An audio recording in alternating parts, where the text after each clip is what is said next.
إن الحمد لله نحمده ونستعينه ونستغفره ونعوذ بالله من شرور أنفسنا ومن سيئات أعمالنا من يهده الله فلا مضل له ومن يضلله فلا هادي له وأشهد أن لا إله إلا الله وحده لا شريك له وأشهد أن محمدًا عبده ورسوله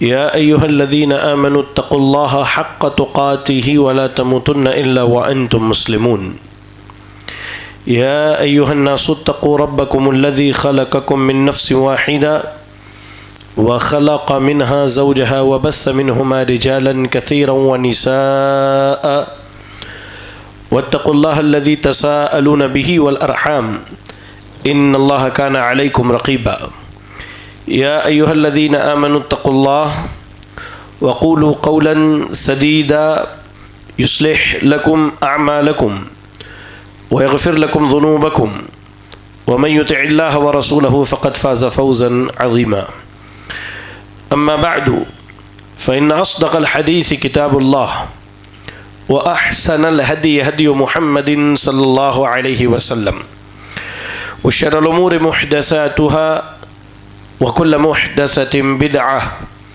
وكل بدعة ضلالة وكل ضلالة في النار أعوذ بالله السميع العليم من الشيطان الرجيم بسم الله الرحمن الرحيم لقد من الله على المؤمنين إذ بعث فيهم رسولا من أنفسهم يتلو عليهم آياته ويزكيهم ويعلمهم الكتاب والحكمة وإن كانوا من قبل لفي ضلال مبين رب اشرح لي صدري ويسر لي أمري واحلل عقدة من لساني يفقهوا قولي اللهم لا حول ولا قوة إلا بك. تمام قسم کی تعریفات، ہر طرح کی حمد و ثنا، ہر طرح کی بڑائی، بزرگی، کبریائی اس اللہ رب العالمین کے لیے ہیں جو اللہ تعالیٰ اپنی ذات میں، اپنے تمام نام اور صفات میں اور اپنی تمام تر عبادات میں یکتا ہے، اکیلا ہے، تنہا ہے، جس کا کوئی شریک نہیں۔ درود و سلام اللہ رب العالمین کے بھیجے ہوئے تمام انبیاء اور رسول پر، بالخصوص ہم سب کے آقا و سردار امام الانبیاء رحمۃ للعالمین جناب محمد الرسول اللہ صلی اللہ علیہ وسلم پر۔ اللہم صلی علی محمد وعلی آل محمد کما صلیت علی ابراہیم وعلی آل ابراہیم انک حمید مجید۔ اللہم بارک علی محمد وعلی آل محمد کما بارکت علی ابراہیم وعلی آل ابراہیم انک حمید مجید۔ لائق صد احترام بزرگ حضرات، نوجوان ساتھیوں، عزیز بچوں اور میری اسلامی ماؤں اور بہنوں، آج 27 جولائی بروز اتوار آپ کے کرشنا پورم کی اس مسجد میں ہم اور آپ ایک اہم موضوع کو سننے سمجھنے کے لیے اکٹھا ہوئے ہیں۔ موضوع کا تعلق اللہ کے رسول صلی اللہ علیہ وسلم کی سیرت سے ہے، اور مجھے یہ بات جان کر بڑی خوشی ہوئی کہ آپ کے ہاں مسلسل تقریباً 1.5 یا 2 سال سے عظیم الشان کتاب الرحیق المختوم سے سیرت الرسول کا درس چل رہا ہے، اور اب مدنی دور کی ابتدا بھی ہونے والی ہے۔ تو گزارش یہ ہے بالخصوص نوجوانوں سے کہ وقت نکال کے فرصت سے بیٹھ کر اللہ کے نبی کے سیرت کے دروس کو سنیں اور اپنی سیرت کو نبی کی سیرت کے مطابق بنانے کی کوشش کریں۔ اللہ ہمیں اس کی توفیق دے، آمین۔ آج کا جو موضوع ہے میرا وہ اللہ کے رسول صلی اللہ علیہ وسلم کے تعلق سے ہے۔ میں یہاں آپ کو سیرت الرسول پر 2 طرح کی باتیں بتلاؤں گا، اور در حقیقت کہیے تو سیرت الرسول کا میرا آج کا جو موضوع ہے اس کی بنیاد 2 باتوں پر ہے۔ کہ اللہ کے نبی صلی اللہ علیہ وسلم کو اللہ تعالیٰ نے جو خصوصیات اور جو فضائل عطا کیے، اس کی دو قسمیں ہیں۔ کچھ تو وہ ہیں جن کا تعلق دنیا سے ہے کہ اللہ نے آپ کو دنیا میں وہ خصوصیتیں دیں جو دوسرے کسی نبی کو عطا نہیں کی گئی، اور کچھ کا تعلق آخرت سے ہے جو اللہ تعالیٰ آپ کو آخرت میں عطا کرنے والا ہے۔ ان کے بیان کرنے کا مقصد یہی ہے کہ ہم اللہ کے نبی کی شان، آپ کی عظمت، آپ کے مقام، آپ کے مرتبے کو اچھی طرح سے سمجھ لیں، تاکہ ہماری زندگی میں اللہ کے رسول کی سیرت پر عمل کرنا آسان بن جائے۔ میرے بھائیوں اور میرے بزرگوں، اللہ کے نبی صلی اللہ علیہ وسلم کو اللہ نے جو خصوصیات دی ہیں، ان میں سب سے پہلی چیز یہ ہے کہ اللہ نے آپ کو چنا ہے، آپ کا انتخاب کیا ہے۔ آپ پڑھیں، اگر صحیح مسلم کی حدیث ہے، واصلہ ابن اسقع رضی اللہ تعالیٰ عنہ حدیث کے راوی ہے، کہتے کہ اللہ کے نبی صلی اللہ علیہ وسلم نے فرمایا ان اللہ اصطفیٰ کنانۃ من ولد اسماعیل، کہ اللہ تعالیٰ نے اسماعیل علیہ السلام کی اولاد سے کنانہ کو چنا، وقریش من کنانۃ، اور کنانہ کی اولاد سے قبیلہ قریش کو اللہ نے چنا، واصطفیٰ من قریش بنی ہاشم، اور قبیلہ قریش سے اللہ نے بنی ہاشم کو چنا، واصطفانی من بنی ہاشم، اور اللہ نے مجھے نبی اور رسول بنانے کے لیے بنی ہاشم سے چنا۔ تو پتہ یہ چلا کہ اسماعیل علیہ السلام کی اولاد میں اللہ رب العالمین نے قریش کے لوگوں کا انتخاب کیا، اور قریش میں سے اللہ نے بنی ہاشم کو چنا۔ بنی ہاشم جو خاندان ہے اللہ کے نبی کا، اور خاندان میں جتنے اچھے لوگ تھے، ان سب میں سب سے بہترین شخصیت جناب محمد رسول اللہ صلی اللہ علیہ وسلم کا اللہ نے انتخاب کیا۔ اس تعلق سے ایک حدیث ملتی ہے، اور وہ حدیث سنن ترمذی کی روایت ہے، بڑی پیاری حدیث ہے، بڑی پیاری حدیث ہے۔ اللہ کے نبی صلی اللہ علیہ وسلم ایک دن منبر پر خطبہ دینے کے لیے کھڑے تھے،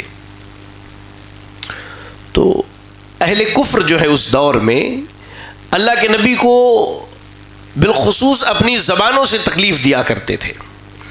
تو ایسے ہی کوئی بات جب اللہ کے نبی کو پتہ چلی تو آپ منبر پر کھڑے اور آپ نے کہا من انا، غور سے سنیں، کہا آپ نے من انا، لوگوں میں کون ہوں؟ تو صحابہ اکرام نے عرض کیا انت رسول اللہ، انت رسول اللہ علیہ السلام، آپ تو اللہ کے رسول ہیں، آپ پر اللہ کی سلامتی ہو۔ اس کے بعد اللہ کے نبی فرماتے ہیں انا محمد بن عبداللہ ابن عبد المطلب، کہ میں محمد بن عبداللہ ابن عبد المطلب ہوں۔ ان اللہ خلق الخلق فجعلنی فی خیرہم، کہا کہ اللہ نے تمام مخلوقات کو پیدا کیا اور ان میں سب سے بہترین مخلوق میں اللہ نے مجھے رکھا۔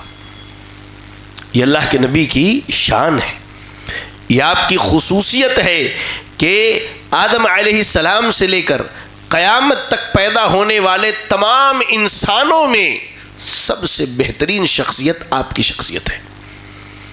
اور اتنا ہی نہیں بلکہ اللہ نے آپ کو چنا ہے، آپ کا انتخاب کیا ہے، اللہ رب العالمین نے آپ کو پسند کیا ہے۔ میرے بھائیوں، اللہ کے نبی صلی اللہ علیہ وسلم کے دنیاوی فضائل میں اگر آپ دیکھیں تو کئی ایک چیزیں آتی ہیں، ان میں ایک بڑی اہم چیز آج ہمارے یہاں سماج میں اللہ کے نبی کی پیدائش کا جشن منایا جاتا ہے۔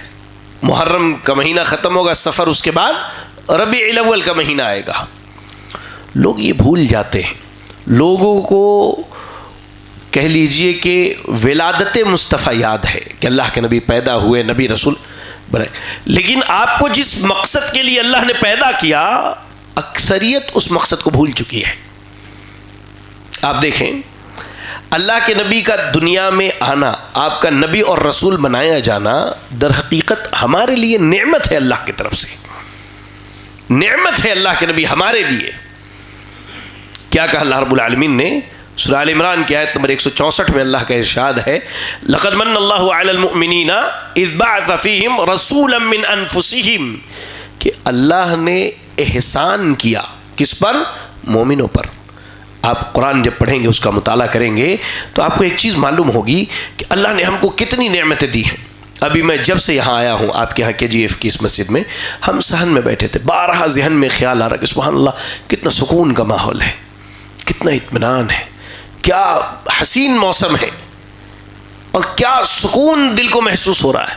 تو یہ جو نعمت ہے کتنی بڑی نعمت ہے، اللہ خالص صاف شفاف ہوا چلا رہا ہے ہمیں۔ لیکن اللہ نے ہمیں دنیا میں جتنی بھی نعمتیں دی ہیں، کسی نعمت پر احسان نہیں جتلایا اللہ نے کہیں یہ نہیں کہا کہ ہمارا احسان ہے کہ ہم نے تم پر ہوا چلائی، ہمارا احسان ہے کہ ہم نے تم کو کھانا کھلایا، نہیں۔ اللہ نے صرف 2 نعمتوں پر احسان جتلایا ہے، اور دونوں نعمتیں ہمارے لیے قیمتی ہیں۔ پہلی نعمت ایمان کی نعمت، اللہ نے ایمان کی نعمت دی۔ کیا بعض لوگ اللہ کے نبی صلی اللہ علیہ وسلم کے پاس آئے اور آ کر کے یہ کہنا شروع کر دیا کہ بھائی یہ جو آپ کے صحابہ ہیں یہ تو آپ سے جنگ کر چکے ہیں، اس کے بعد مسلمان ہوئے ہیں، ہمیں دیکھیے ہم بغیر لڑے جھگڑے مسلمان ہو گئے، یہ احسان جتلانے لگے۔ تو اللہ نے کہا یمنون علیک ان اسلموا قل لا تمنوا علی اسلامکم بل اللہ یمن علیکم ان ہداکم للایمان، کہا کہ یہ آ کے احسان جتاتے ہیں کہ مسلمان ہو گئے ہیں، کہیے نہیں، احسان اللہ کا ہے کہ اللہ نے ان کو ایمان کی ہدایت دی ہے۔ تو اللہ نے پہلی نعمت ایمان کی نعمت دی، احسان جتلایا، اور دوسری نعمت اللہ نے محمد رسول اللہ صلی اللہ علیہ وسلم کی نعمت دی۔ تب اللہ نے کہا لقد من اللہ علی المؤمنین، اللہ کا انعام ہے، اللہ کا احسان ہے، کس پر؟ مومنوں پر، کہ انہی میں سے۔ اچھا انہی میں سے کیوں؟ اس لیے کہ اگر اللہ تعالی ہم پر کسی فرشتے کو رسول بنا دیتا تو ہم اس کی اتباع نہیں کر سکتے، اللہ نے اسی لیے ہم ہی میں سے، انسانوں میں سے ہی اللہ نے سب سے عظیم، سب سے اعلیٰ، سب سے بہترین شخصیت جناب محمد رسول اللہ صلی اللہ علیہ وسلم کا انتخاب کیا، اور آپ کو اللہ نے نبوت و رسالت سے نوازا۔ آپ کو نبوت دی، یہ سب کو یاد ہے، جشن بھی منا رہے، خوشیاں بھی منا رہے، لیکن نبوت جس مقصد کے تحت دی وہ مقصد کسی کو یاد نہیں۔ کیا کہا اس کے بعد اللہ رب العالمین نے کہ یتلو علیہم آیاتہ، نبی کو نبوت اس لیے دی گئی تاکہ نبی اللہ کی آیتوں کو پڑھ کے سنائے، وَيُزَكِّيهِمْ، انہیں گناہوں سے پاک کرے، وَيُعَلِّمُهُمُ الْكِتَابَ وَالْحِكْمَةَ، اور ان کو قرآن و حدیث کی تعلیم دے۔ اللہ اکبر، نبی کے بھیجنے کا مقصد یہی ہے کہ اہل دنیا جو جہالت، گمراہی اور اندھیرے میں ہے، آپ اس اندھیرے سے لوگوں کو نکال کر کے ہدایت کی روشنی کی طرف لے کر کے آئے۔ تو اللہ کے نبی کی خصوصیات میں ایک بڑی خصوصیت یہ ہے کہ آپ کا آنا ہمارے اور آپ کے لیے کہہ لیجئے کہ اللہ کی ایک عظیم نعمت ہے۔ ایسے ہی اللہ نے نبی کو دنیا میں جو خصوصیات دی، ان میں ایک بڑی خصوصیت یہ ہے کہ اللہ نے آپ کے ذکر کو بلند کیا ہے، اللہ نے آپ کے ذکر کو بلند کیا ہے۔ قرآن مجید پڑھیے آپ 30ویں پارہ سورۃ الانشراح کی آیت نمبر 4 میں اللہ نے کیا کہا؟ وَرَفَعْنَا لَكَ ذِكْرَكَ، اے نبی ہم نے آپ کے ذکر کو بلند کیا ہے، ذکر کو بلند کیا ہے۔ ابھی اذان ہوئی، اقامت بھی دی گئی، ہم نے نماز بھی پڑھی، دیکھیے اللہ کے نبی کے ذکر کو اللہ نے کیسے بلند کیا۔ عربی زبان کا ایک شاعر کہتا ہے وَضَمَّ الْإِلَهُ اسْمَ النَّبِيُّ مَعَ اسْمِهِ اِذْ قَالَ فِي الْخَمْسِ الْمُؤَذِّنِ أَشْهَدُ، کہ اللہ نے اپنے نام کے ساتھ اپنے نبی کے نام کو جوڑ دیا۔ کیسے؟ اِذْ قَالَ فِي الْخَمْسِ الْمُؤَذِّنِ أَشْهَدُ، اس طور پر کہ 5 وقت کی اذان میں اشہد ان لا الہ الا اللہ کے بعد مؤذن اشہد ان محمد رسول اللہ کہتا ہے۔ یہ اللہ کے نبی کی شان ہے کہ اللہ نے آپ کے ذکر کو، آپ کے مرتبے کو اللہ رب العالمین نے بلند کیا ہے۔ اور آپ حیران ہوں گے سن کے کہ اذان کے کلمات ایک واحد کلمات ہیں جو دنیا میں 24 گھنٹے گونجتے رہتے ہیں، یہ بند نہیں ہوتا۔ اور جب بھی کہیں اشہد ان لا الہ الا اللہ کہا جاتا ہے، فوراً اس کے معنی بعد کیا کہتے ہیں؟ اشہد ان محمد رسول اللہ۔ اللہ نے اسی چیز کا بیان کیا، وَرَفَعْنَا لَكَ ذِكْرَكَ۔ اور ایک اور اس کا دوسرا معنی، مکہ کے جو مشرکین تھے وہ اکثر کہا کرتے تھے کہ محمد الرسول اللہ جو ہیں ان کے یہاں تو کوئی بیٹا زندہ رہا نہیں، ان کی بیٹیاں ہیں، تو بیٹیوں سے کہاں نسل چلتی ہے، تو ان کی نسل ختم ہو جائے گی، ایک وقت کے بعد ان کا نام مٹ جائے گا۔ تو اللہ نے کہا ان شأنک ھو الابتر، اے نبی آپ کے دشمنوں کا نام مٹ جانے والا ہے۔ اللہ کی قسم، آج زمین پر بڑے سے بڑا مشرک ہی کیوں نہ ہو، وہ اپنے بیٹے کا نام ابو جہل اور ابو لہب نہیں رکھتا ہے۔ کبھی سنا ہے کسی کا؟ اور آپ عرب ممالک میں جائیں، وہاں اگر عربیوں کو آپ کا نام نہیں معلوم، سب سے پیارا نام پکارتے یا محمد تعال۔ یہ اللہ نے خصوصیت دی اللہ کے نبی کو کہ وہ نام اتنا پیارا ہے، اتنا پیارا ہے کہ آج پوری دنیا اس نام سے محبت کرتی ہے۔ اس نام کی عظمت دیکھیے، مائیکل ہارٹ نامی شخص جو ہے، عیسائی ہونے کے باوجود دنیا میں اثر رکھنے والے 100 شخصیات کا ذکر کرتا ہے تو سب سے پہلے نمبر پہ جناب محمد رسول اللہ صلی اللہ علیہ وسلم کا ذکر کرتا ہے۔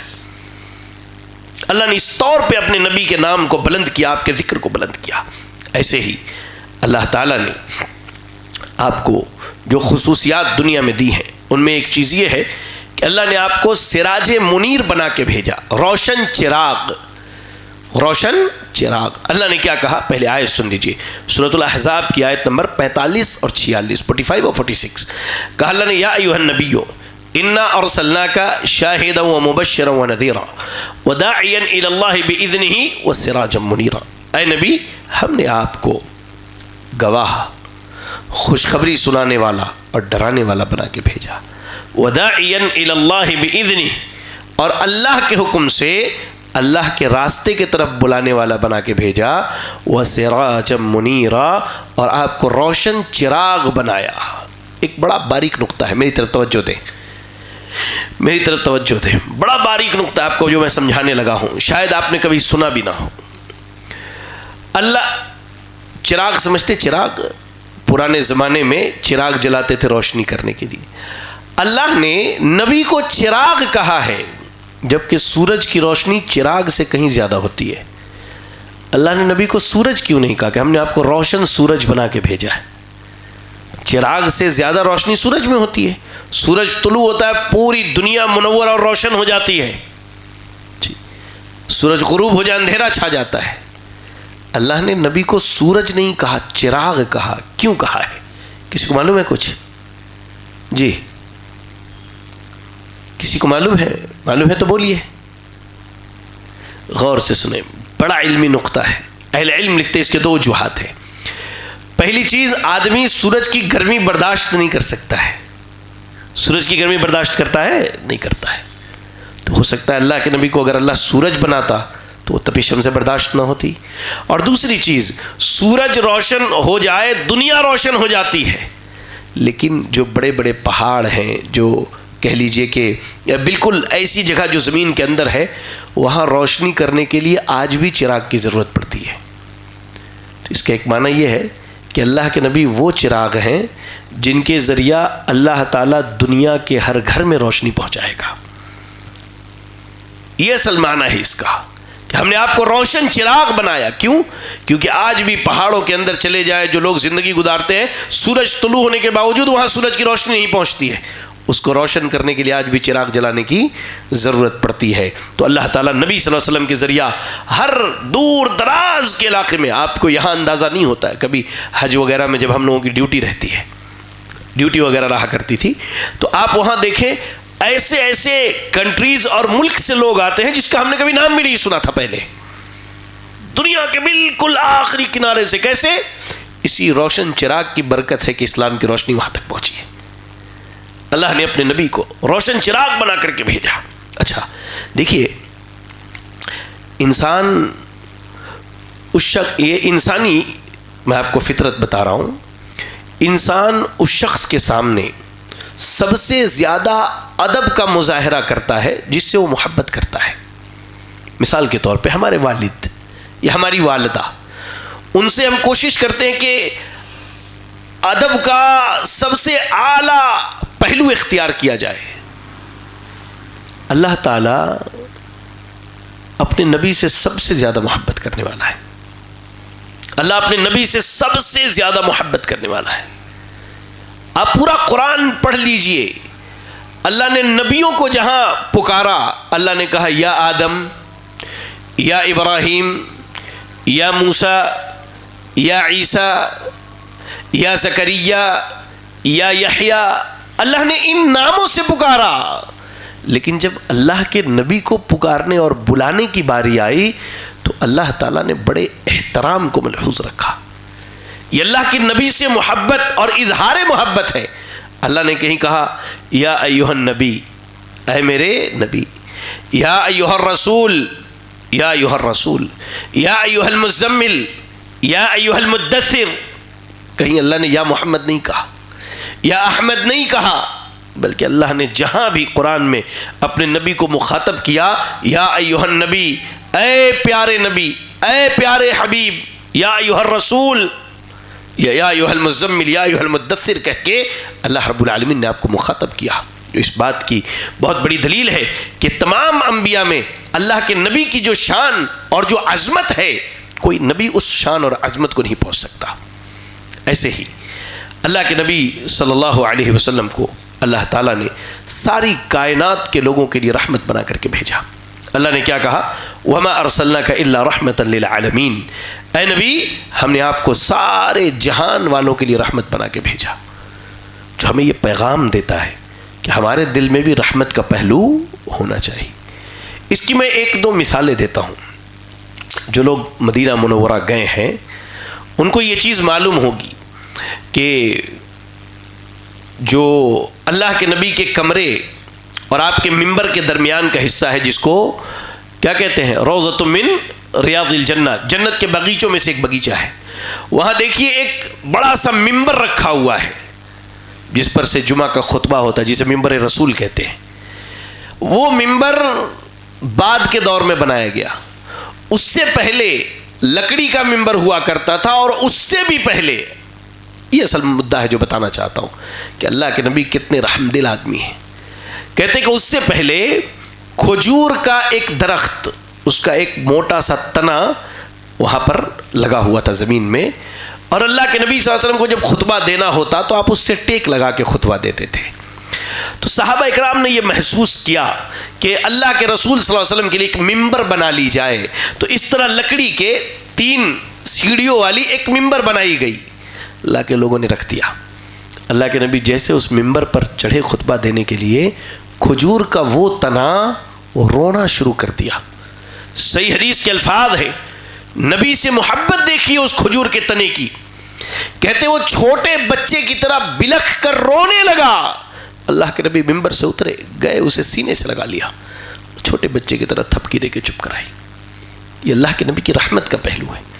ایک جانور آ کے اللہ کے نبی کے قدموں میں اپنا سر رکھتا ہے. اللہ کے نبی پوچھتے اس اونٹ کا مالک کون ہے؟ ایک آدمی کہتا میں ہوں. کہا یہ مجھ سے تمہاری شکایت کر رہا ہے.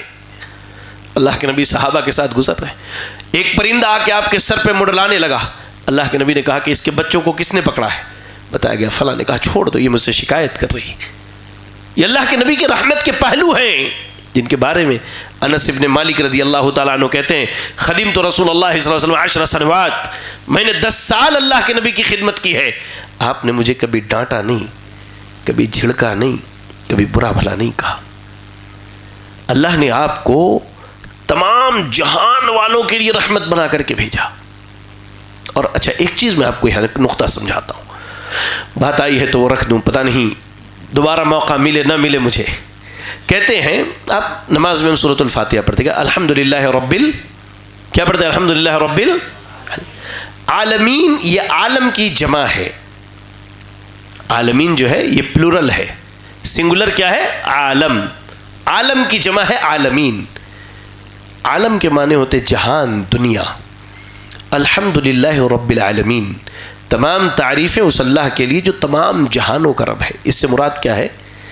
انسانوں کا جہاں، جانوروں کا جہاں، جناتوں کا جہاں، فرشتوں کا جہاں، سمندروں کا جہاں، درختوں کا جہاں. ہر ایک کی اپنی ایک دنیا ہے. اسی دنیا کے اندر وہ یہیں زندگی گزار، لیکن سب کی ایک اپنی اپنی دنیا ہے. سوچئے، اللہ تعالیٰ درختوں کا رب، اللہ ہواؤں کا رب، اللہ سمندروں کا رب، اللہ سمندر کے اندر رہنے والے مچھلیوں اور جانوروں کا رب، اللہ پہاڑوں کا رب، اللہ انسانوں کا رب، اللہ فرشتوں کا رب، اللہ جناتوں کا، تمام مخلوقات کا رب اللہ ہے۔ جیسے رب العالمین ہے ویسے ہی اللہ تعالیٰ نے جناب محمد رسول اللہ صلی اللہ علیہ وسلم کو تمام مخلوقات کے لیے رحمت بنا کے بھیجا ہے۔ آپ درختوں کے لیے رحمت، آپ پرندوں کے لیے رحمت، آپ جانوروں کے لیے رحمت، آپ انسانوں کے لیے رحمت، آپ فرشتوں کے لیے رحمت۔ الحمدللہ رب العالمین وما ارسلناک الا رحمتا للعالمین۔ اے نبی، ہم نے آپ کو تمام جہان والوں کے لیے رحمت بنا کر کے بھیجا ہے۔ یا اللہ، آئیے اللہ نے نبی کو دنیا میں جو خصوصیات دی ان میں ایک بڑی خصوصیت کا تذکرہ کرتا ہوں، شاید آپ کبھی سنے ہو۔ نبی کے مقام کو سمجھنے کے لیے یہ چیزیں بڑی اہم ہیں میرے بھائی، کہ آپ کا مقام و مرتبہ اللہ نے کتنا اونچا رکھا ہے۔ آپ کو معلوم ہے اللہ تعالیٰ نے 2 مرتبہ میٹنگ بلائی، 2 مرتبہ اللہ نے میٹنگ بلائی۔ پہلی مرتبہ میٹنگ بلا کر کے آدم علیہ السلام کی پشت سے پیدا ہونے والے، آدم علیہ السلام سے پیدا ہونے والے قیامت تک تمام انسانوں کو اللہ نے جمع کیا، جس کو عالم ارواح کہتے ہیں۔ عالم ارواح میں، اور اللہ نے سارے انسانوں سے ایک وعدہ لیا، الست بربکم، کیا میں تمہارا رب نہیں ہوں؟ آپ بھی تھے، میں بھی تھا، ہم سب تھے، ہم سب تھے۔ اللہ نے کہا الست بربکم، کیا میں تمہارا رب نہیں ہوں؟ سب نے کہا بلا، اللہ تو ہمارا رب ہے، اللہ تو ہمارا رب ہے۔ یہ تو عام میٹنگ تھی، اللہ نے خاص میٹنگ بلائی جس کا ذکر اللہ تعالیٰ سورہ آل عمران کی آیت نمبر 81 میں اللہ نے کیا ہے۔ اللہ نے کہا وَإِذْ أَخَذَ اللَّهُ مِيثَاقَ النَّبِيِّينَ لَمَا آتَيْتُكُم مِّن كِتَابٍ وَحِكْمَةٍ ثُمَّ جَاءَكُمْ رَسُولٌ مُّصَدِّقٌ لِّمَا مَعَكُمْ لَتُؤْمِنُنَّ وَلَتَنصُرُنَّهُ قال أأقررتم وأخذتم على ذلكم إصري قالوا أقررنا قال فاشهدوا وأنا معكم من الشاهدين۔ اللہ نے سارے نبیوں کو جمع کیا، جی آدم علیہ السلام سے لے کر عیسیٰ علیہ السلام تک آنے والے سارے نبیوں کو اللہ نے جمع کیا اور کہا کہ مان لو تمہاری نبوت کا زمانہ چل رہا ہے، اور اسی زمانے میں اگر محمد صلی اللہ علیہ وسلم آ گئے تو تم کیا کرو گے؟ اپنی نبوت چھوڑ دو گے، محمد صلی اللہ علیہ وسلم کی نبوت پر ایمان لاؤ گے۔ اتنا عالی شان مقام ہے ہمارے نبی کا۔ اللہ نے اس کے بعد کیا کہا؟ اللہ نے کہا کہ لَتُؤْمِنُنَّ بِهِ وَلَتَنصُرُنَّهُ، اللہ نے کہا وَلَتَنصُرُنَّهُ، اللہ نے کہا کہ تم ایمان لاؤ گے اور ان کی مدد کرو گے۔ یہ سارے نبیوں سے اللہ نے کہا۔ یہ اللہ کے نبی کی سیرت کا یہ پہلو ہم کیوں نہیں سمجھتے؟ آپ کا مقام و مرتبہ دیکھیے، اللہ نبیوں سے کہہ رہا ہے کہ اگر محمد صلی اللہ علیہ وسلم تمہارے زمانے میں آ جائیں اب تمہاری نبوت باقی نہیں رہے گی، تمہارا کام یہ ہوگا کہ ان پر ایمان لائے اور ان کی مدد کریں۔ جی اس کی 2 مثالیں دیتا ہوں، اس حدیث کی تفصیل میں، اس آیت کی تفصیل میں 2 مثالیں دیتا ہوں۔ پہلی مثال، ایک دن عمر ابن خطاب رضی اللہ تعالی عنہ تورات کا ایک حصہ پڑھ رہے تھے، تو سیدنا ابو بکر صدیق نے دیکھا تو کہا کہ عمر نہیں دیکھتے ہو اللہ کے نبی صلی اللہ علیہ وسلم کا چہرہ جو ہے غصے سے لال ہوا جا رہا ہے۔ تو عمر رضی اللہ تعالیٰ عنہ اللہ کے نبی کے پاس آئے اور معذرت کی، تو اللہ کے نبی صلی اللہ علیہ وسلم نے کیا کہا؟ یا عمر لو کان موسیٰ حیا لما وسعہ الا اتباعی، اے عمر اگر آج موسیٰ زندہ ہوتے تو ان کو بھی ضروری تھا کہ میری اطاعت و فرما برداری کرے۔ یعنی موسیٰ علیہ السلام کے زمانے میں محمد رسول اللہ آ جاتے تو اب موسیٰ علیہ السلام کی نبوت باقی نہیں رہتی، نبوت محمد رسول اللہ صلی اللہ علیہ وسلم کی باقی رہتی۔ اس کی ایک مثال یہ ہو گئی۔ دوسری مثال، یہ ہمارا ایمان و عقیدہ ہے کہ قیامت کے قریب عیسیٰ علیہ السلام کا کیا ہوگا؟ نزول ہوگا، آپ دنیا میں اللہ کی طرف سے بھیجے جائیں گے۔ اب سوال یہ ہے کہ عیسیٰ علیہ السلام جب دنیا میں آئیں گے تو کیا وہ انجیل کی تعلیمات کو عام کریں گے؟ جی انجیل کی تعلیمات عام نہیں کریں گے، اس لیے کہ اللہ کا وعدہ ہے محمد رسول اللہ کی نبوت و رسالت کے درمیان کوئی بھی نبی آئے یا نبی صلی اللہ علیہ وسلم کسی نبی کے زمانے میں آ جائے، اب اس نبی کی ذمہ داری یہ ہے کہ اللہ کے نبی کی تعلیمات پر عمل کرے۔ عیسیٰ علیہ السلام قرآن اور حدیث کی دعوت دیں گے، قرآن و حدیث کی تبلیغ کریں گے۔ اب یہاں ایک نقطہ سمجھیے کہ لوگوں نے کتنا بڑا ظلم کیا ہمارے نبی کے ساتھ، لوگوں نے کتنا بڑا ظلم کیا۔ آج اگر کسی کو صحیح قرآن حدیث کی تعلیم دیجیے، اسے بتائیے، تو نبی کے اس مقام کو نہ سمجھنے کی وجہ سے وہ کیا کہتا ہے کہ بھائی آپ کی بات تو صحیح ہے، لیکن ہمارے امام صاحب کا قول تھوڑا سا اس سے الگ ہے، ہمارا مسلک کچھ اور کہتا ہے، ہمارا امام، ہمارا پیر، ہمارا بزرگ کچھ اور کہتا ہے۔ لوگوں، جس نبی کی موجودگی میں عیسیٰ کی علیہ السلام کی نبوت، موسیٰ علیہ السلام کی نبوت، ابراہیم علیہ السلام جیسے جلیل القدر نبی کی نبوت نہ چلے، اس نبی کے اقوال، اعمال، افعال کی موجودگی میں امت کے کسی فرد کا قول چلے گا؟ یہ ظلم ہے، یہ ظلم ہے۔ اس کی بڑی وجہ کیا ہے؟ لوگ نبی صلی اللہ علیہ وسلم کی تعلیمات سے واقف نہیں ہیں۔ ایسے ہی اللہ نے آپ کو دنیا میں جو مقام و مرتبہ دیا، ان میں ایک بڑا مرتبہ یہ ہے کہ آپ پر اللہ نے نبوت و رسالت کے دروازے کو بند کر دیا۔ اب آپ کے بعد کوئی نبی اور رسول نہیں آئے گا۔ قرآن سنیے، اللہ کہتا ہے سورۃ الاحزاب کی آیت نمبر 40، آیت نمبر 40 میں اللہ نے کہا کہ مَكَانَ مُحَمَّدٌ أَبَا أَحَدٍ مِّن رِّجَالِكُمْ وَلَكِنْ رَسُولَ اللَّهِ وَخَاتَمَ النَّبِيِّينَ وَكَانَ اللَّهُ بِكُلِّ شَيْءٍ عَلِيمًا۔ کہا کہ محمد صلی اللہ علیہ وسلم تم میں سے جو مرد ہیں، تم مردوں میں سے کسی کے باپ نہیں ہیں، لیکن وہ اللہ کے رسول ہیں اور خاتم النبیین ہے، خاتم النبیین ہے۔ اللہ نے آپ پر نبوت کے سلسلے کو ختم کر دیا، اور اللہ ہمیشہ سے ہر چیز کو خوب جاننے والا ہے۔ اس نقطے کو ذرا سمجھ لیجئے، اس لیے کہ اب حیران ہوں گے سن کے کہ پڑوسی ملک میں ایک جگہ ہے قادیان، قادیان ایک جگہ ہے، وہاں کا ایک شخص کافی پہلے کھڑا ہوتا ہے اور اپنے آپ کو نبی کہتا ہے، اور لوگ اس پر ایمان بھی لائے، قادیانی جن کو کہا جاتا ہے۔ اور آپ جان کے حیران ہوں گے، پڑوسی ملک کے قادیان کے بعد سب سے بڑی آبادی قادیانیوں کی، جو مرزا غلام احمد قادیانی کو اپنا نبی مانتے ہیں، سب سے بڑی تعداد ہمارے اسی کرناٹک کے ایک شہر یادگیر میں ہے۔ میں وہاں جا کے آیا ہوں، ان کے مراکز میں نے دیکھے ہیں، قادیانیوں کی سب سے بڑی تعداد وہاں پر موجود ہے، ان کا سب سے بڑا سینٹر وہاں موجود ہے۔ وہ مرزا غلام احمد قادیانی کو اپنا آخری نبی، اپنا رسول، اپنا نبی مانتے ہیں مرزا غلام احمد قادیانی کو۔ جبکہ مرزا غلام احمد قادیانی کے بارے میں دو ہی بات کہوں گا، پھر اس نقطے پر آتے ہیں۔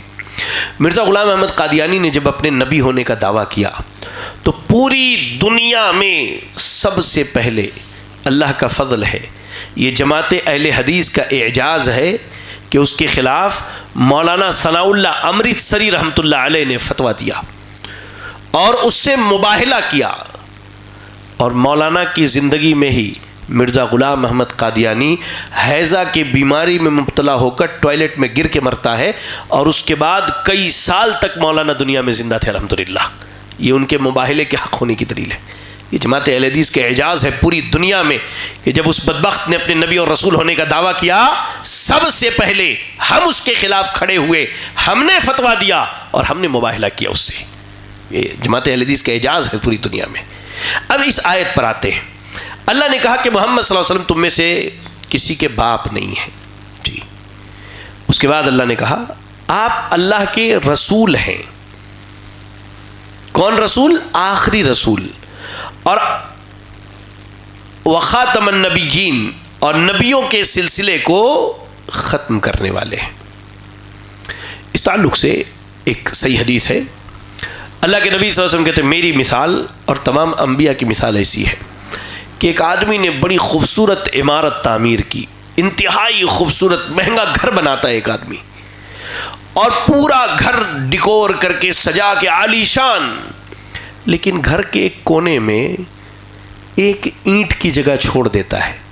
اب جب لوگ گھر دیکھنے آتے ہیں تو یار بڑا عالی شان گھر، بڑی عالی شان عمارت ہے، لیکن جب اس کونے پر دیکھتے کہتے عجیب آدمی ہے، یہ آخری اینٹ اس نے کیوں چھوڑ دیا ہے؟ تو اللہ کے نبی کہتے ہیں کہ وہ عمارت اصل میں نبوت کی عمارت ہے، نبوت کی عمارت ہے، اور وہ آخری اینٹ میں ہوں جس کے ذریعے اللہ نے نبوت کے سلسلے کو بند کر دیا۔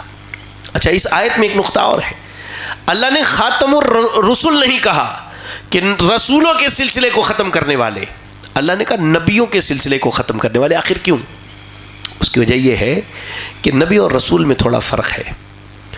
نبی سے اونچا مقام رسول کا ہوتا ہے، نبی سے اونچا مقام رسول کا ہوتا ہے۔ تو جب نیچے کے دروازے کو ہی بند کر دیا جائے تو کوئی اوپر کہاں سے چڑھے گا؟ اسی لیے اللہ نے کہا کہ ہم نے نبوت کا سلسلہ بند کر دیا۔ جب نبوت بند ہے تو رسالت میں جانے کا کوئی سوال ہی پیدا نہیں ہوتا ہے۔ جب دروازہ ہی بند ہے تو عمارت کے اندر جائیں گے کیسے؟ آخری اینٹ رکھ کے اس عمارت کو پیک کر دیا گیا تو اب اس کے اندر کوئی داخل نہیں ہو سکتا ہے۔ اللہ رب العالمین نے آپ کو جو اعجاز، جو مقام اور جو مرتبہ دنیا میں دیا میرے بھائیوں، ان میں اور بھی بہت ساری چیزیں اللہ رب العالمین نے رکھی ہے۔ ان میں بالخصوص ایک چیز یہ ہے کہ اللہ نے آپ کی اگلی پچھلی تمام خطاؤں کو معاف کر دیا۔ اللہ تعالیٰ سورۃ الفتح کی آیت نمبر 2 میں ارشاد فرماتا ہے لِيَغْفِرَ اللَّهُ لَكَ مَا تَقَدَّمَ مِن ذَنبِكَ وَمَا تَأَخَّرَ، تاکہ اللہ تعالیٰ جو کچھ بھی آپ کے اگلے اور پچھلے خطا ہیں انہیں معاف فرما دے۔ حالانکہ دیکھیے، ہم میں سے کسی کے گناہ معاف ہو گئے اس کی کوئی گارنٹی نہیں، لیکن ہماری اکثریت کیا ہے؟ عبادت سے غافل ہے، عبادت سے دور ہے۔ ایک رات اللہ کے نبی صلی اللہ علیہ وسلم اللہ کی عبادت میں لگے تھے تو آپ کے دونوں پیر سوج گئے، پھول کے موٹے ہو گئے۔ تو اماں عائشہ رضی اللہ تعالیٰ عنہ کہتی ہیں اللہ کے رسول، اللہ نے تو آپ کی اگلی پچھلی خطاؤں کو معاف کر دیا ہے، اس کے بعد بھی اتنی عبادت؟ آپ نے کہا یا عائشہ افلا اکون عبدا شکورا، کیا میں اللہ رب العالمین کا شکر گزار بندہ نہ بنوں؟ یا اللہ، سوچئے کہ ہمارا اور آپ کا کیا معاملہ ہونا چاہیے۔ تمام خطاؤں کی بخشش اور مغفرت کے بعد بھی اللہ کے نبی صلی اللہ علیہ وسلم اللہ کی عبادت اتنی ہماتن گوشی کے ساتھ جم کے ڈٹ کے کرنے والے، اتنا کہ آپ کے پیروں میں ورم پڑ جائے، سوج جائے۔ آپ کہتے ہیں میں اللہ کا شکر گزار بندہ بننا چاہتا ہوں۔ آج اللہ ہمیں اور آپ کو اتنی خطاؤں کے باوجود، اتنی گناہوں کے باوجود، اتنی نافرمانیوں کے باوجود اللہ کھلا رہا ہے، اللہ نعمتیں دے رہا ہے۔ ہمیں اللہ کا کتنا شکر گزار ہونا چاہیے۔ یہ کچھ باتیں اللہ کے نبی کے دنیا کی خصوصیات کے بارے میں تھی۔ اب سیرت النبی کا ایک پہلو وہ بھی ہے کہ اللہ تعالیٰ قیامت کے دن آپ کو بہت ساری خصوصیات سے اور بہت سارے انعامات سے نوازے گا۔ ان میں سے چند ایک کا تذکرہ کروں۔ میرے بھائیوں، جب قیامت قائم ہوگی اور سور میں دوسری مرتبہ پھونکا جائے گا، پہلی مرتبہ پھونکا جائے گا سارے انسان مر جائیں گے، یہ دنیا نیست و نابود ہو جائے گی۔ جب دوسری مرتبہ پھونکا جائے گا تو اللہ نے سورہ یاسین میں کہا کہ جب سور پھونکا جائے گا فَإِذَا هُم مِّنَ الْأَجْدَاثِ إِلَىٰ رَبِّهِمْ يَنْسِلُونَ، لوگ اپنی اپنی قبروں سے نکلیں گے اور اللہ کی طرف دوڑیں گے۔ آپ کو معلوم ہونا چاہیے کہ قیامت کے دن جب سور پھونکا جائے گا، سب سے پہلے ہوش میں آنے والے اور سب سے پہلے جن کی قبر پھٹے گی وہ جناب محمد رسول اللہ صلی اللہ علیہ وسلم ہے، ہمارے نبی ہیں۔ آپ صلی اللہ علیہ وسلم کیا فرماتے ہیں؟ آپ نے فرمایا، صحیح بخاری کی روایت ہے، الناس یصعقون یوم القیامہ فاکون اول من یفیق، کہ قیامت کے دن سارے لوگ بے ہوش ہو جائیں گے، میں سب سے پہلا شخص ہوں گا جو ہوش میں آؤں گا۔ اور آپ نے کہا، سنن ابن ماجہ کی روایت اور حدیث بالکل صحیح سند سے آئی ہے، وَأَنَا أَوَّلُ مَن تَنشَقُّ الْأَرْضُ عَنْهُ يَوْمَ الْقِيَامَةِ، جب قیامت کا منظر بپا ہوگا، لوگ اپنی قبروں سے جب اٹھنے والے ہوں گے تو سب سے پہلے اللہ رب العالمین میری قبر کو پھاڑے گا اور میں سب سے پہلے اپنی قبر سے نکلوں گا۔ یہ اللہ کے نبی کا اعجاز ہے، یہ آپ کا مرتبہ، یہ آپ کا مقام ہے۔ اللہ اکبر۔ اور آئیے، قیامت کے دن سارے لوگ ننگے بدن، ننگے سر، ننگے پیر، بغیر ختنہ کیے ہوئے اللہ رب العالمین کے حضور پہنچیں گے۔ آپ جانتے ہیں سب سے پہلا لباس جناب محمد رسول اللہ صلی اللہ علیہ وسلم کو پہنایا جائے گا۔ سوچئے آج ہم دنیا کے اسٹیٹس کی پرواہ کرتے ہیں کہ لوگ کیا کہیں گے، سماج کیا کہے گا. کب؟ جب نبی کی اتباع کی بات آتی ہے. بات یہ ہوتی ہے کہ زندگی نبی کی سنتوں کے مطابق گزارے تو ہمارے دل میں ڈر پیدا ہوتا ہے کہ لوگ کیا کہیں گے، سماج والے کیا کہیں گے، خاندان کے لوگ کیا کہیں گے. سوچئے میں اس نبی کی بات کر رہا ہوں کہ آدم علیہ السلام سے لے کے قیامت تک پیدا ہونے والی تمام انسانیت، تمام بڑے بڑے انبیاء اور رسل جس دن اللہ کے سامنے ننگے بدن، ننگے سر، ننگے جسم کھڑے ہوں گے، سب سے پہلے کپڑا میرے حبیب کو پہنایا جائے گا. کیا کہا اللہ کے رسول صلی اللہ علیہ وسلم نے؟ صحیح ابن حبان کی روایت ہے اور اس کی سند صحیح ہے. اللہ کے نبی صلی اللہ علیہ وسلم نے کہا یبعث الناس یوم القیامہ فاکون انا وامتی علی تل فیکسونی ربی حلتا خضراء. کہا کہ قیامت کے روز میں اور میری امت ایک ٹیلے پر کھڑے ہوں گے. ٹیلا یعنی اونچی جگہ پر کھڑے ہوں گے اور اللہ تعالیٰ سب سے پہلے مجھے سبز رنگ کا لباس پہنائے گا. پھر اللہ تعالیٰ وہ مجھے عطا کرے گا، اللہ تعالیٰ مجھے بات کرنے کی اجازت دے گا اور میں اللہ سے بات کروں گا جو اللہ چاہے گا، اور یہی مقام محمود ہے. دعا کرتے نا اذان کے بعد، اللہم رب هذه الدعوة التامة والصلاة القائمة آتی محمد الوسیلة والفضیلة وبعثه مقاما محمودا. اللہ تو میرے نبی کو مقام محمود تک پہنچا دے. اللہ کے نبی کی مقام محمود یہ ہے کہ قیامت کے دن تمام انسانیت جب اللہ کے حضور ہوگی تو اللہ تعالیٰ مجھے سبز رنگ کا ایک لباس پہنائے گا اور اللہ مجھے بات کرنے کی اجازت دے گا، میں اللہ سے بات کروں گا. یہی در حقیقت مقام محمود ہے. اللہ کے نبی صلی اللہ علیہ وسلم کو اللہ تعالیٰ قیامت کے دن جو عزت، جو مقام، جو مرتبہ دے گا، ان میں دو چیزیں اور بھی ہیں. وہ یہ کہ اللہ کے نبی کے ہاتھ اس دن اللہ کے حمد کا جھنڈا ہوگا. کیا ہے میں اس کی تفصیل بتاتا ہوں. ابو سعید خدری رضی اللہ تعالیٰ عنہ ارشاد فرماتے ہیں، جامع ترمذی کی روایت اور حدیث صحیح سند سے آئی ہے کہ اللہ کے نبی نے فرمایا وَلِوَاءُ الْحَمْدِ بِيَدِي يَوْمَ الْقِيَامَةِ وَلَا فَخْرًا. آپ کہتے ہیں کہ قیامت کے دن میرے ہاتھ میں اللہ کی حمد کا جھنڈا ہوگا اور اس پر مجھے فخر نہیں ہے. سوچئے کہ وہاں ابراہیم بھی ہوں گے، وہاں نوح بھی ہوں گے، وہاں موسیٰ بھی ہوں گے، عیسیٰ بھی ہوں گے علیہ السلام. ان بڑے بڑے نبیوں کے درمیان اللہ تعالیٰ اپنے حبیب کو بلائے گا اور بلا کر کے حمد کا جھنڈا دے گا. حمد کا جھنڈا دے گا جو اس بات کی رہنمائی کرے گا اور پوری دنیا کے لوگوں کو یہ بتائے گا کہ آج جتنے بڑے بڑے دنیا میں سردار تھے، حاکم تھے، سب کی سرداری ختم ہو گئی. آج سردار صرف محمد الرسول اللہ صلی اللہ علیہ وسلم ہے. آپ پڑھیں اس حدیث کو، جامع ترمذی کی روایت ہے. اللہ کے نبی صلی اللہ علیہ وسلم نے کہا انا سید ولد آدم یوم القیامہ ولا فخر. کہا کہ قیامت کے دن میں تمام ابن آدم کا سردار ہوں گا، اللہ مجھے سرداری دے گا. اور اللہ اس سرداری کا معاملہ یہ ہوگا کہ اللہ سارے انبیاء آپ کی سرداری کے تحت رہیں گے. سارے انبیاء. آج ہمارے یہاں امامت کا جھگڑا ہے، ہمارے یہاں مسلک کا جھگڑا ہے، ہر آدمی اپنا ایک امام بنائے بیٹھا ہوا ہے سمجھ کے اندر. بھائی آج جو لوگ کوئی امام ابو حنیفہ کو، کوئی امام مالک کو، امام شافعی کو، امام احمد کو رحمہم اللہ ان سب ائمہ پر اپنی رحمت کی برکھا برسائے کہ یا آمین.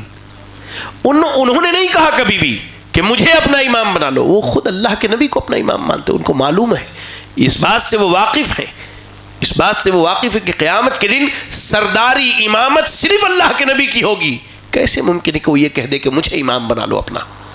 انہوں نے برات کا اعلان کر دیا، کہہ دیا ہم کو جتنا دین پہنچا دیا، بقیہ تمہیں صحیح حدیث مل جائے، قرآن کی آیت مل جائے، صحابہ کے اقوال مل جائے، تم وہ لے لو، اس کے مطابق زندگی گزارو. اس لیے کہ اللہ کے نبی صلی اللہ علیہ وسلم ارشاد فرماتے ہیں وَمَا مِن نَبِيٍّ يَوْمَئِذٍ آدَمَ فَمَنْ سِوَاهُ إِلَّا تَحْتَ اللِّوَاءِ. کہا کہ قیامت کے دن آدم علیہ السلام اور ان کے علاوہ جتنے انبیاء، رسل اور انسانیت ہوگی، یہ سب کے سب میرے جھنڈے کے نیچے ہوں گے، میرے جھنڈے کے نیچے ہوں گے. سوچئے آج ہر آدمی اپنے مسلک کا جھنڈا اونچا کرتا ہے. آپ یہ سب فکر کرنے کی بات ہے. لوگ نماز پڑھتے اپنی نماز کا کبھی جائزہ نہیں لیتے کہ ہماری نماز نماز محمدی ہے کہ نہیں ہے. لوگ نماز پڑھتے ہیں آیا اللہ اکبر جیسے جی میں آیا نماز پڑھا چاہیے, کبھی اصلاح کی نماز کی. بھائی اس دن جھنڈا اللہ کے نبی کے ہاتھ میں ہوگا, امامت آپ کی ہوگی, سرداری آپ کی ہوگی. یہ بتائیے ہم ایسا عمل لے کر کے آئیں جو اللہ کے نبی کی سنت کے خلاف ہے, لگتا ہے کہ اللہ کے نبی کی سرداری میں ہمیں جگہ دی جائے گی, اللہ کے نبی کے جھنڈے کی طرح میں جگہ دیا جائے گا؟ انہی لوگوں کے بارے میں اللہ نے کہا وقال الرسول یا رب ان قومی اتخذوا هذا القرآن مہجورا. آج قرآن گھروں میں رکھے, پڑھتے نہیں, سمجھتے نہیں, اس میں غور و فکر نہیں کرتے. اللہ کے نبی ایسے لوگوں کا ہاتھ پکڑ کے اللہ کے سامنے لائیں گے, کہیں گے اللہ یہی لوگ ہیں جنہوں نے قرآن کو چھوڑ دیا تھا میری امت میں سے. اللہ کے نبی کو جو قیامت کے اللہ مقام دے گا, مرتبہ دے گا, اللہ اکبر, ان میں سب سے عظیم چیز یہ ہوگی کہ اللہ رب العالمین آپ کو اس دن حمد کا جھنڈا دے گا, آپ کی سرداری ہوگی. تمام انبیاء آپ کی سرداری کے ماتحت کھڑے ہوں گے اللہ رب العالمین کے سامنے.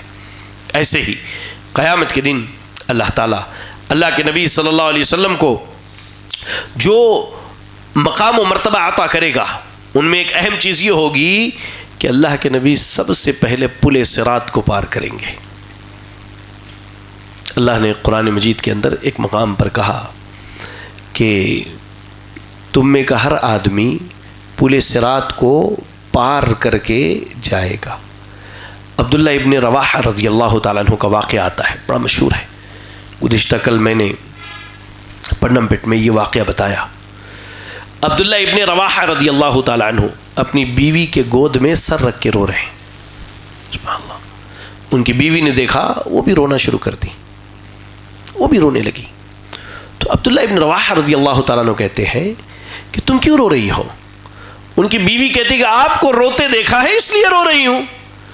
کہا کہ میں تو اس لیے رو رہا ہوں کہ اللہ قرآن میں یہ کہتا ہے کہ تم میں سے ہر آدمی کو پل صراط سے ہو کر کے جانا ہے. مجھے نہیں معلوم کہ میں پل صراط جب پار کروں تو مجھے جہنم سے کہیں کھینچ نہ لیا جائے. وہ صحابی رسول جس کو جنت کی خوشخبری دنیا میں دی گئی ہے, ان کو اس بات کا ڈر ہے کہ پل صراط سے مجھے کہیں کھینچ نہ لیا جائے, اور ہم گنہگار ہونے کے باوجود اتنی آرام, اطمینان اور سکون سے جی رہے, پرواہ ہی نہیں اس آخرت کی. آپ غور کریں, پل صراط وہ سر کے بال سے زیادہ باریک اور تلوار سے زیادہ تیز ہوگا. ہر آدمی اپنے عمل کے اعتبار سے روشنی دیا جائے گا, جس روشنی کے ذریعے وہ پل صراط کو پار کرے گا. اور ہمارے نبی کا مقام یہ ہے کہ پوری انسانیت میں, تمام مخلوقات میں سب سے پہلی شخصیت اگر کوئی ہوگی جو پل صراط کو عبور کرے, پار کرے, وہ اللہ کے رسول صلی اللہ علیہ وسلم کی شخصیت ہے. آپ ارشاد فرماتے سے بخاری کی روایت ہے کہ فَأَنَا أَوَّلُ مَنْ يَجُوزُ مِنَ الرُّسُلِ بِأُمَّتِهِ, کہا کہ میں وہ پہلا شخص ہوں گا جو اپنی امت کے ساتھ پل صراط کو پار کروں گا. اللہ سے دعا کیجئے اللہ تعالیٰ ہمیں اور آپ کو بھی ان خوش نصیبوں میں سے بنائے جو اللہ کے نبی کے ساتھ پل صراط کو پار کرنے والے ہیں. آمین. میرے بھائیوں, اللہ رب العالمین نبی صلی اللہ علیہ وسلم کو قیامت کے دن جو مقام و مرتبہ دے گا, ان میں ایک اہم چیز یہ ہوگی کہ آج دیکھیے دنیا میں کیا ہوتا ہے کہ لوگ ناجائز طریقے سے اپنے لیے سفارشی بنا لیتے ہیں.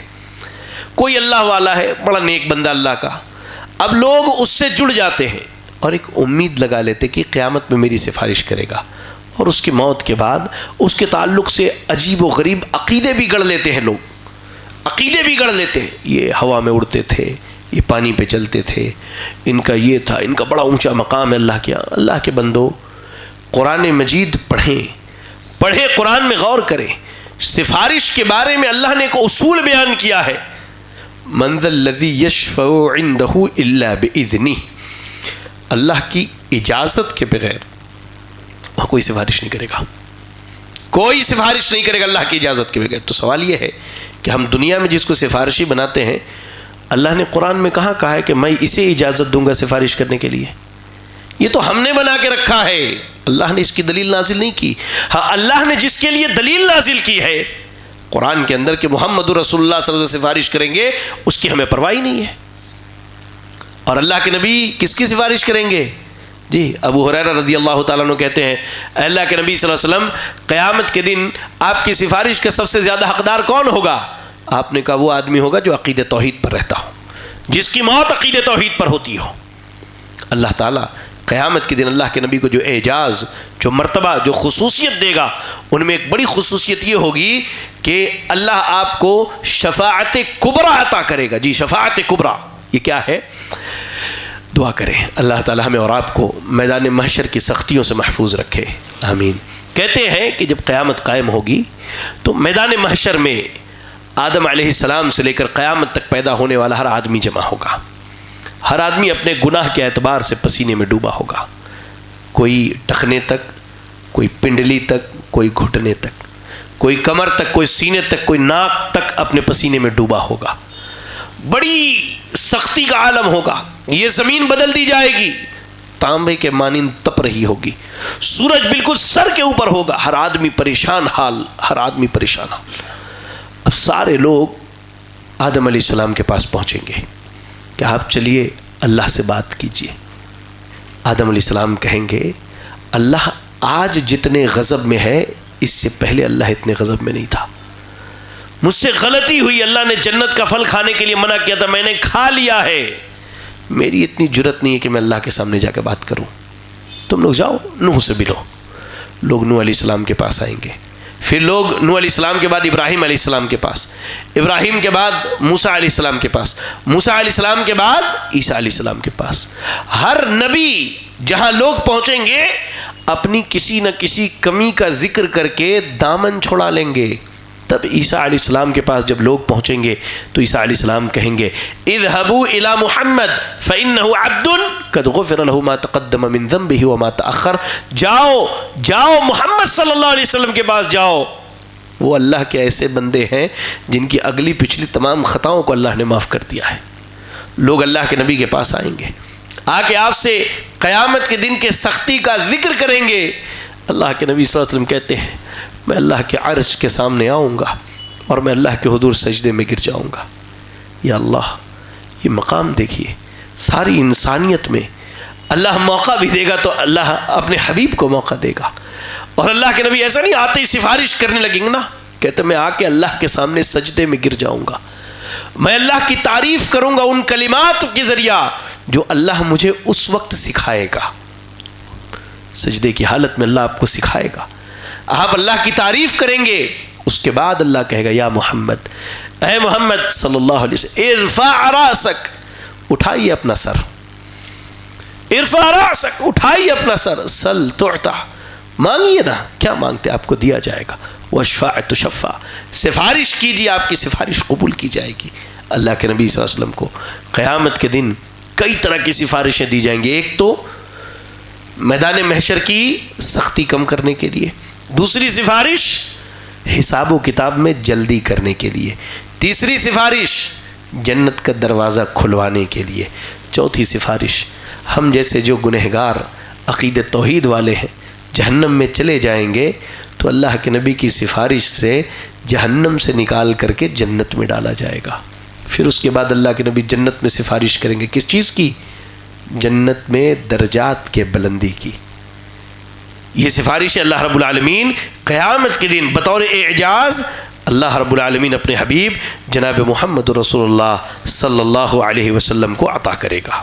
اور ایسے ہی اللہ تعالیٰ قیامت کے دن نبی صلی اللہ علیہ وسلم کو جو اعجاز، جو خصوصیت دے گا، اس میں ایک بڑی خصوصیت حوض کوثر اور نہر کوثر کی ہوگی۔ یہ دو چیزیں ہیں، یہ سمجھ لیجیے۔ اللہ نے کیا کہا ان اعطیناک الکوثر، اے نبی ہم نے آپ کو حوض کوثر عطا کیا ہے۔ حوض کوثر یہ جنت کے باہر کی ہے۔ جنتی جنت میں جانے سے پہلے، اور وہ جنتی جو عقید توحید پر ہوگا اور بدعات سے دور رہے گا، یعنی دوسرے لفظوں میں کہیے جس نے اشہد ان لا الہ الا اللہ کا اقرار کیا اور اشہد ان محمد رسول اللہ کی گواہی دی، عقیدہ توحید کے اقرار کی بنیاد پر شرک نہیں کیا اور نبی کی نبوت و رسالت کے اقرار کی بنیاد پر بدعات میں نہیں پڑا۔ اسی چیز کو امام مالک رحمۃ اللہ علیہ کہتے ہیں کہ اللہ کے نبی کی سنتوں کی مثال نوح علیہ السلام کی کشتی کی طرح ہے۔ طوفان آیا، جو سوار ہو گیا وہ بچ گیا، جو نیچے رہا وہ ڈوب کر کے تباہ ہو گیا، حتیٰ کہ نوح علیہ السلام کا بیٹا بھی ڈوب گیا۔ آپ اگر سنتوں کو چھوڑ دیں گے، نبی کے طریقے کو چھوڑ دیں گے، جیسے نوح علیہ السلام کا بیٹا ڈوب کے ہلاک ہو گیا، آپ ویسے ہی بدعات میں ڈوب کے تباہ و برباد ہو جائیں گے، تباہ و برباد ہو جائیں گے۔ اللہ تعالیٰ حوض کوثر عطا کرے گا۔ حوض کوثر کے بارے میں خود اللہ کے نبی فرماتے ہیں کہ دودھ سے زیادہ سفید، شہد سے زیادہ میٹھا، ایک مرتبہ جو پی لے جنت داخلے تک اسے پیاس نہیں لگے گی۔ اللہ اکبر، اللہ ہم سب کو عطا کرے، اللہ ہم سب کو عطا کرے، آمین۔ اور نہر کوثر، کہتے ہیں نہر کوثر یہ جنت کے اندر ہوگی، ایک بڑا نہر ہوگا۔ ہر جنتی ذرا غور سے سنے، اللہ ہم سب کو وہ حسین موقع عطا کرے، آمین۔ کہتے ہیں ہر جنتی اس نہر سے ایک نالا بنا کر کے لائے گا اپنے محل تک۔ یہ نہر کوثر ہوگا جو اللہ تعالیٰ جنت کے اندر عطا کرے گا جنتیوں کو، اور ایک حوض کوثر ہوگا جو اللہ تعالیٰ جنت سے باہر اہل جنت کو ان کی پیاس بجھانے کے لیے عطا کرے گا۔ اللہ اکبر۔ اور ایک آخری بات اس موضوع پر، میرے نبی کا اعجاز یہ ہوگا کہ نوح علیہ السلام اللہ کے سامنے اپنی امت کے ساتھ آئیں گے۔ غور سے سنیں، نوح علیہ السلام اللہ کے سامنے اپنی امت کے ساتھ آئیں گے، تو اللہ رب العالمین قیامت کے دن نوح علیہ السلام سے پوچھے گا، حل بلغت، اے نوح آپ نے اپنی قوم کو دعوت و تبلیغ کی، اللہ کے توحید کو پہنچایا؟ تو نوح علیہ السلام کہیں گے نعم اے رب، اے میرے رب میں نے پہنچایا۔ تو اللہ تعالیٰ نوح علیہ السلام کی قوم سے پوچھے گا کہ اچھا یہ بتاؤ تمہارے پاس کوئی نبی اور رسول آیا؟ قوم کے لوگ جھٹلائیں گے نوح علیہ السلام کو، وہاں اللہ کے سامنے کہیں گے لا ما جاءنا من نبی، ہمارے پاس کوئی نبی نہیں آیا۔ تو اللہ رب العالمین نوح علیہ السلام سے کہے گا کہ کوئی گواہ ہے؟ یا اللہ کیا مقام ہے میرے نبی کا۔ اللہ کہے گا نوح کوئی گواہ ہے؟ کہیں گے کہ ہاں محمد رسول اللہ صلی اللہ علیہ وسلم اور ان کی امت میرے حق میں گواہی دے گی۔ یہ اعجاز، یہ مقام ہمارے نبی کا۔ میرے بھائیوں، میرے بزرگوں، گزارش ہے کہ جس نبی کا اتنا اونچا مقام، اتنا عالی شان مقام ہے، اللہ کے واسطے اس نبی کی سنتوں کو اپنی زندگی کا راہ مشعل بنائیے، ورنہ یاد رکھیں اس دن ایسا نہ ہو کہ اللہ کے حضور ہمارے خلاف مقدمہ لے کر نبی صلی اللہ علیہ وسلم پہنچ جائے۔ اپنی زندگی کے تمام شعبوں میں اس عظیم نبی کی سنتوں کو لازم پکڑیے، جس کے بارے میں اللہ نے قرآن میں کہا لقد کان لکم فی رسول اللہ اسوۃ حسنہ۔ اللہ کے نبی صلی اللہ علیہ وسلم کی زندگی میں تمہارے لیے بہترین نمونہ ہے۔ ہر مرد، ہر عورت، اس کی ذمہ داری یہ ہے کہ وہ اللہ کے نبی کی سیرت کو پڑھے، آپ کی سنتوں کو جانے، اپنی زندگی میں اسے عمل میں لائے۔ اور ایک سنت کی طرف اشارہ کر کے اپنی بات ختم کر دیتا ہوں۔ انس ابن مالک رضی اللہ تعالیٰ عنہ کہتے ہیں کہ اللہ کے نبی کی جب وفات ہو گئی تو اس کے بعد میری زندگی کا کوئی ایسا دن نہیں گزرا جس دن میں نے اللہ کے نبی کو خواب میں نہ دیکھا ہو۔ آپ میں سے کتنے ایسے ہیں جس نے زندگی میں یہ خواہش کی ہو کہ اللہ کے نبی میرے بھی خواب میں آئے؟ اگر آپ سے کوئی کہے کہ آپ کو اللہ کے نبی دکھائے جائیں گے تو میں سمجھتا ہوں کہ آپ دنیا کی ساری دولتیں خرچ کر سکتے ہیں، لیکن اس کا ایک آسان طریقہ ہے، اللہ سے کبھی دعا کیجئے۔ اس لیے کہ اللہ کے نبی فرماتے ہیں صلی اللہ علیہ وسلم کہ میں جس کے خواب میں آؤں میں ہی آؤں گا، شیطان میری شکل اختیار نہیں کر سکتا۔ یہ بھی ایک خواہش ہونی چاہیے نبی سے محبت کی کہ میں بھی نبی کا چہرہ دیکھ لوں۔ اس کے لیے درود پڑھیے، وہ بدعتی طریقوں پر نہیں، مجلس لگا لیا حلقہ نہیں، آپ مسلسل پڑھیے، اللہ سے اس کے لیے دعائیں کیجئے، کیا پتہ اللہ آپ کی دعا سن لے۔ اور یہ بھی دعا کیجئے کہ مرنے کے بعد جب اللہ مجھے جنت میں جگہ دے تو میرے نبی کے پہلو میں جگہ دے۔ جانتے ہو کب ملے گا؟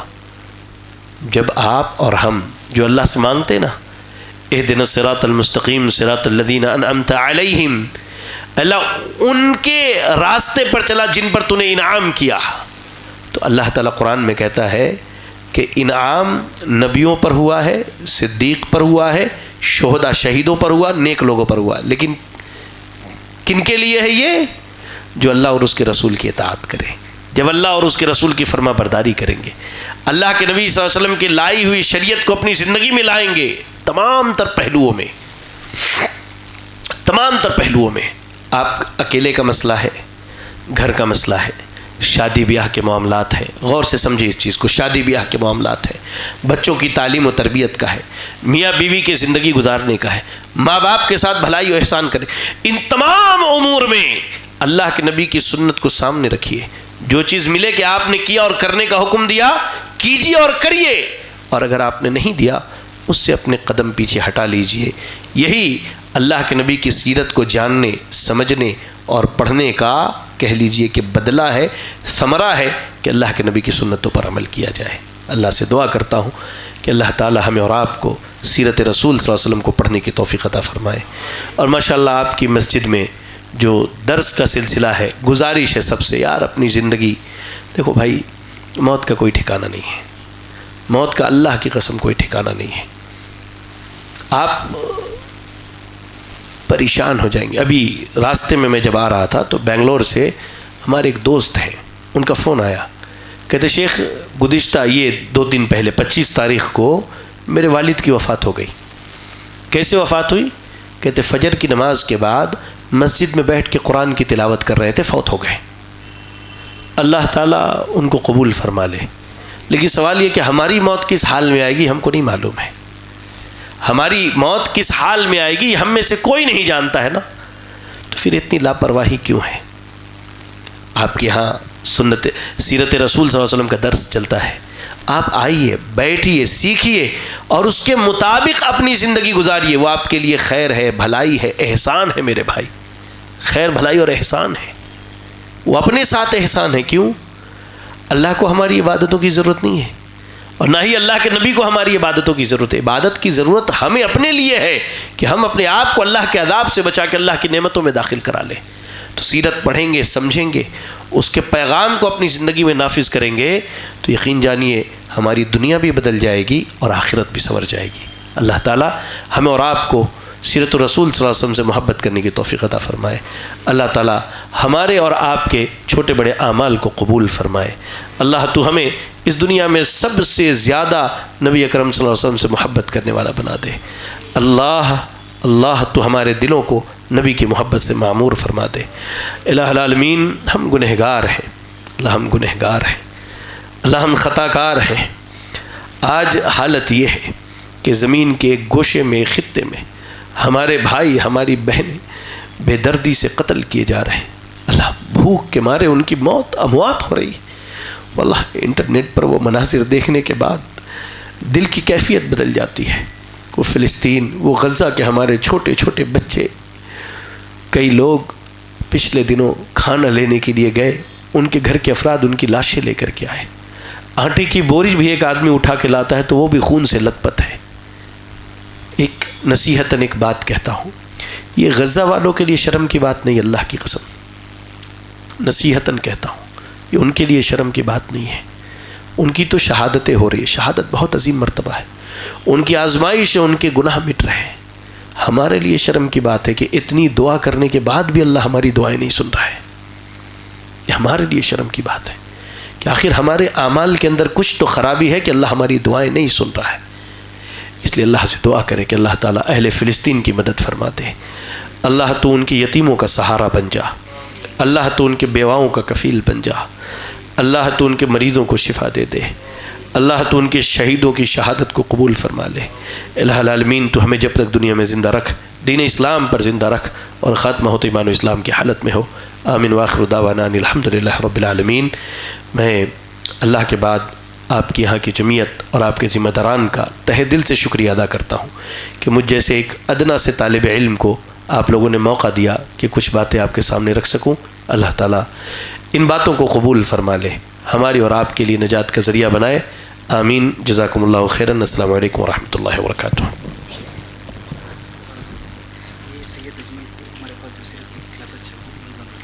جی جی ماشاء اللہ. سید اجمل کون ہے یار؟ آئیے. دیکھیے بھائی، یہ فائدے ہیں، دین اور دنیا دونوں کے فائدے ہیں. سیرت کی جو کلاس چلتی ہے اس میں سید اجمل صاحب مسلسل شریک ہوتے ہیں اور اس کے سوالات کے جواب بھی دیتے ہیں. تو آپ کے مسجد کے ذمہ داران کی طرف سے کہہ لیجئے، ان کے اساتذہ کی طرف سے ایک چھوٹا سا تحفہ ہے. جی ماشاءاللہ قبول فرمائیں. اللہ برکت دے بھائی, اللہ برکت دے. آپ سب بھی جڑے رہیں ایسے ہی. اللہ عافیت دے. جزاکم اللہ خیرا. السلام علیکم ورحمۃ اللہ وبرکاتہ.